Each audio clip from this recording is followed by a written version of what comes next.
Hello guys, welcome to केंद्रीय classes. आज अपन देखते हैं बेटा महाराष्ट्र बोर्ड के लिए मोस्ट इंपॉर्टेंट क्वेश्चन। ओके, ये मोस्ट इंपॉर्टेंट क्वेश्चन है बेटा, 4 मार्क्स के लिए कंपलसरी आता। लाइन और प्लेन चैप्टर से ये लॉन्ग आंसर के लिए कंपलसरी आता सेक्शन डी में।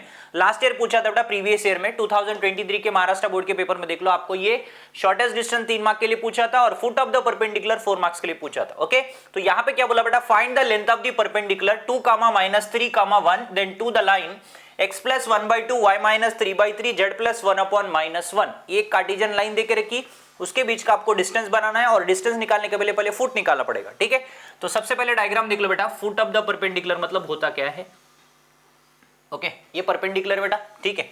अब यहाँ पे नीचे लाइन कौन है बेटा, x प्लस 1/2, उसके बाद y माइनस 3 कितना दिया बेटा 3, z प्लस 1 कितना -1 और p पॉइंट आपको देके रखा है बेटा 2, -3, 1 और ये m पॉइंट आपको निकालना है।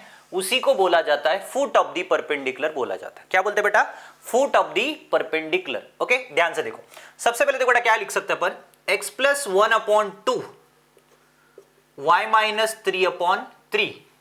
ओके, तो एक काम करते हैं, जिसका उसको इक्वल टू लैम्डा यूज कर लेते, इस इक्वेशन के इक्वल में लैम्डा लिख लेते बेटा। ठीक है, तो x plus 1/2 is equal to कितना लैम्डा, तो x plus 1 is equal to 2 lambda, तो x इक्वल क्या आता बेटा 2 लैम्डा माइनस 1, x की वैल्यू निकल गई। y minus 3/3 is equal to lambda, y minus 3 is equal to 3 lambda, तो y की वैल्यू क्या आती बेटा 3 लैम्डा प्लस 3। ओके, उसके बाद z प्लस 1 कितना -1 is equal to lambda, z plus 1 equal to minus lambda, z is equal to minus lambda -1। मतलब आपको m की वैल्यू डिसाइड हो गया बेटा। क्या है m की वैल्यू बेटा अपने पास, m 2 लैम्डा -1, 3 लैम्डा प्लस 3, उसके बाद माइनस लैम्डा -1।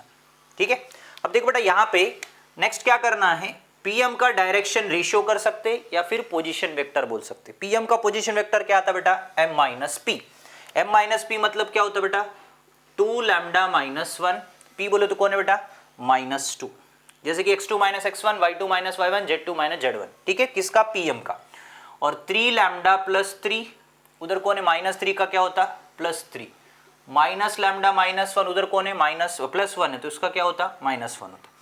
तो pm की वैल्यू क्या है बेटा आपके पास 2 लैम्डा -3, 3 लैम्डा प्लस 6, उसके बाद माइनस लैम्डा -2।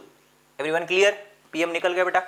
अब नेक्स्ट क्या करना है बेटा, pm is perpendicular to given line, pm is perpendicular to which line बेटा, गिवन लाइन।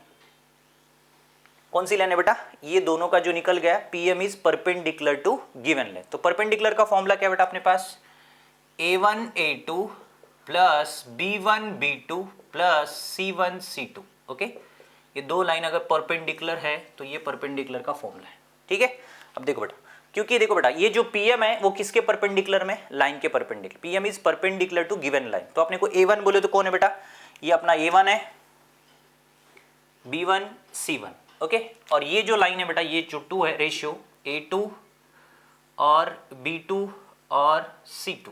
ठीक है, ये वैल्यू यहाँ पुट करेंगे तो आपको क्या निकलेगा बेटा, लैम्डा की वैल्यू निकल जाएगी। ठीक है, देख लो बेटा, a1 a2 मतलब कौन है 2 लैम्डा माइनस क्या लिख लेते हैं बेटा 2 lambda -3।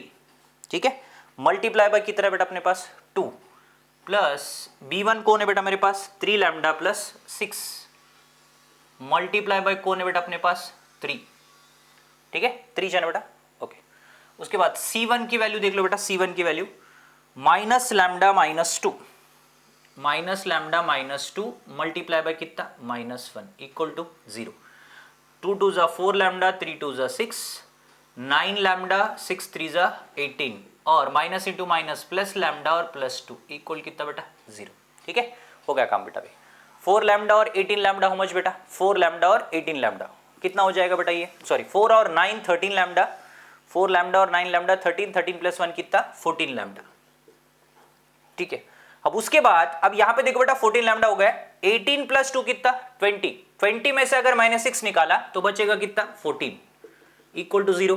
14 lambda is equal to -14, 14 14 कटेगा तो लैम्डा की वैल्यू क्या आती है बेटा -1। लैम्डा निकल गया मतलब फुट निकल गया। फुट निकलने के बाद अपन लेंथ निकाल लेते हैं, ठीक है। तो फुट बोले तो फॉर्मूला एम की वैल्यू डाल दो बेटा, अब इसे एम में पुट करेंगे तो क्या निकल जाएगा आपका, फुट ऑफ द परपेंडिकुलर निकलेगा। तो एम पॉइंट कौन है बेटा अपने पास, देख लो यहाँ पे 2 लैम्डा माइनस 1, उसके बाद 3 लैम्डा प्लस 3, उसके बाद माइनस लैम्डा माइनस 1। अभी क्या पुट करना है, लैम्डा की वैल्यू -1 पुट कर देना है, तो एम निकल जाता 2 1 माइनस 1 3 माइनस 1 प्लस 3 -1 -1, देख लो बेटा क्या आती वैल्यू, -2 -1 -3 प्लस 3 और +1 -1 0। तो m कितना आ रहा बेटा, -3 0 और क्या आ रहा बेटा 0। ये m की वैल्यू निकल गई बेटा, किसकी वैल्यू निकली बेटा, m की वैल्यू निकल गई। अब यहां पे ये होगा बेटा आपका foot of the perpendicular, foot of the perpendicular मतलब ये m की वैल्यू निकल गई -3 0 0। अभी क्या निकालना है बेटा, लेंथ निकालना है। तो लेंथ निकालने के लिए आपको डिस्टेंस का फॉर्मूला पता है बेटा, डिस्टेंस बिटवीन 2 पॉइंट। क्या बेटा, डिस्टेंस बिटवीन 2 पॉइंट, तो पीएम का फॉर्मूला देखो बेटा, डिस्टेंस बिटवीन 2 पॉइंट का √ x2 - x1 का होल स्क्वायर, y2 - y1 का होल स्क्वायर, z2 - z1 का होल स्क्वायर। देख लो बेटा क्या आता है, ठीक है। पीएम बोले तो पी पॉइंट क्या है अपने पास, 2 3 -1 2 -3 1 है, और एम पॉइंट कौन है, -3 0 0। चलो x2 बोले तो कितना, -3 - 2 का होल स्क्वायर, y2 बोले तो 0 + 3 का होल स्क्वायर, और z2 बोले तो 0 - 1 का होल स्क्वायर। चलो बेटा आंसर कितना आएगा, -5 का होल स्क्वायर और 3 का होल स्क्वायर, उसके बाद 1 का स्क्वायर, कौन सा, -1 का स्क्वायर, ठीक है। 25 + 9 उसके बाद 1, आंसर कितना बेटा, √35। ये होगा आपका distance. Most important question for long answer 4 marks के लिए, प्लीज थोड़ा सा ध्यान से कर लेना बेटा, कंफ्यूज नहीं होना। इजी क्वेश्चन है, बस कॉन्सेंट्रेट डाल के थोड़ा सा प्रॉपर करना पड़ता, तभी जाके कंफ्यूज नहीं होता, नहीं तो एकदम इजी क्वेश्चन है। ओके, लॉन्ग आंसर में पूछा था बेटा 4 मार्क्स के लिए लास्ट ईयर, तो ध्यान से देख लेना। Most important question for 4 marks section D, Maharashtra board के लिए आता है पक्का। ओके, और ऐसा वाला क्वेश्चन आपको जेडब्ल्यू में भी कल पूछा था पिछले पेपर में, मुझे लगता है 29 या 28 के शिफ्ट में पूछा था ये, ठीक है। सेम क्वेश्चन पूछा था, मतलब वैल्यू अलग थे, मॉडल सेम था। फुट ऑफ द परपेंडिकुलर निकालना था, समथिंग अल्फा की वैल्यू निकाल, मतलब A B X Y Z निकलने के बाद वो फुट से आपको पुट करना था, अल्फा बीटा में पुट करके सिंपली 9 अल्फा बीटा समथिंग था कुछ, तो अल्फा बीटा बोलो तो एक्स वाई जेड के फॉर्म में लिखा, फिर उसको पुट करके आंसर निकालना था। मेरे ख्याल से 104 या 105 समथिंग आंसर आता, वो भी इंटीजर टाइप में था, ठीक है।